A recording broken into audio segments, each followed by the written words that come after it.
I played a WWE 2K23 My General Manager, and this is what happened. First off, for those who are new, please like, comment, subscribe and all that stuff, as it helps me get through the nightmare that is college, and it will help you control what decisions I make in this.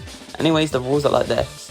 I control WWE General Manager and brand by hiring and firing WWE wrestlers and booking wrestling shows. If I run out of money at any point during the run, then I lose the entire game. Alongside managing shows, I need to complete challenges set by the game to get power-ups and these things called Hall of Fame trophies. Whatever brand has the most Hall of Fame trophies, fans and money after 25 weeks win. Fairly simple, but the twist is that all of you in the comments can control any decision you want, making this even more interesting. So to start, I need to decide which general manager I'll be controlling and which brand I'll be controlling.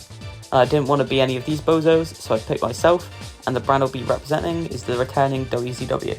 I wanted to make it as accurate a modern WWE as I could, so my opponents will be Adam Pearce representing Raw, Nick Aldis representing SmackDown, and Shawn Michaels representing NXT. Little did I know this one decision would create a plague that could haunt us for the entire run. So the draft begins, and I knew for my first pick I would pick a WCW legend and a WCW icon, so I drafted AJ Styles. I then remembered I wanted the same interruption promo every week, so I chose Rhea Ripley. When picking people for the draft, there's multiple things we have to think about. How much they cost and what their roles are. See, when booking the shows, you always want to have rivalries of good guys versus bad guys. Otherwise the ratings will tank and the money won't roll in. Another thing is that each wrestler has one of 5 different styles, similar to how Pokemon types work in a way. Giants work well with cruisers, bruisers work well with fighters, and specialists are okay with pretty much anyone, and would be better than having a mismatch of any of the other 4. So with that in mind, I chose Candice LeRae, as she's a good guy fighter, and her stats fit perfect with Rhea Ripley's. After that, I was deciding who I wanted to fight AJ Styles, and my best bets were either the Ring General Gunther or the King of Strong Style, Shinsuke Nakamura. And since Shinsuke has a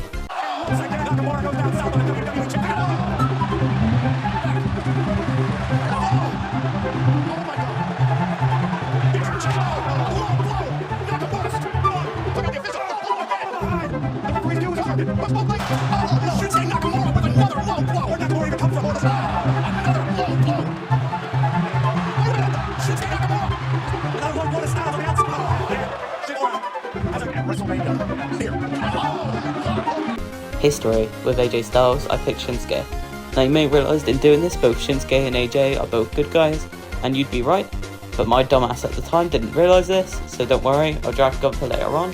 For now I wanted the son of an actual WCW legend, so I picked Braun Breaker. He's fat! So now I've got 3 men and 2 women, so you'd probably pick another woman in my spot. Nah, I want T-Bar!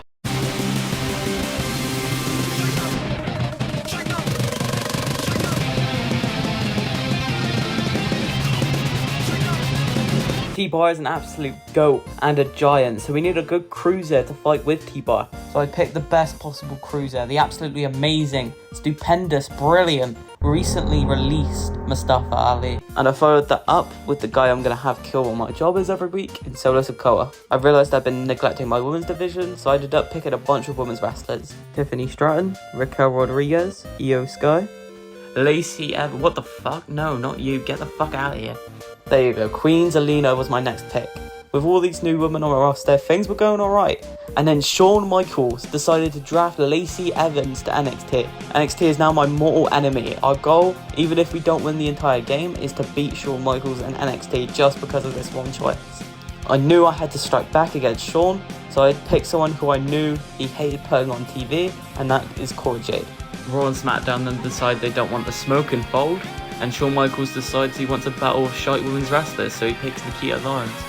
I have to get back to drafting my men's roster, and despite not indulging in it personally, mainly because I'm not 100% brain dead, I'm going to draft the crypto enthusiast, not that one, Cameron Grimes. NXT is now folded as well, so it's just left to me to pick whoever I want out of who's left.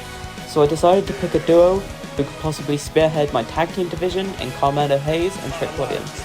And yeah, that was everybody. I didn't pick anybody else because I didn't feel like there was anybody on the board that was left, and there wasn't a lot of money left, so. Now you may realise in doing this, both Shinsuke and AJ are both good guys, and you'd be right, but my dumbass at the time didn't realise this, so don't worry, I'll draft Gunther later on. So there's absolutely nobody left, and I mean, I didn't really have to choose anyone else. I mean, look at this absolutely fire roster. So we get into week 1, and there's 4 weeks of WCW shows and then a pay-per-view, Survivor Series. The weekly shows will be good for building rivalries and saving money, whereas the pay-per-views will be where we spend big and make back big money. Triple H, the owner of WWE, then messages me and basically just says, hey, good luck.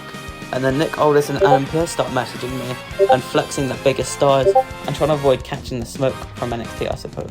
And then we're left with choosing our champions. Now we have 5 sets of champions we need to crown. Men's World Champion, Women's World Champion, Men's and Women's Tag Team Champions, and the WCW Hardcore Champion. So that's where I'm going to leave off for this episode, but you guys in the comments can help me decide which people I choose for my first Men's and Women's World Champion. So yeah, remember to like, comment, subscribe and all that stuff. And yeah, I don't really know how to do outro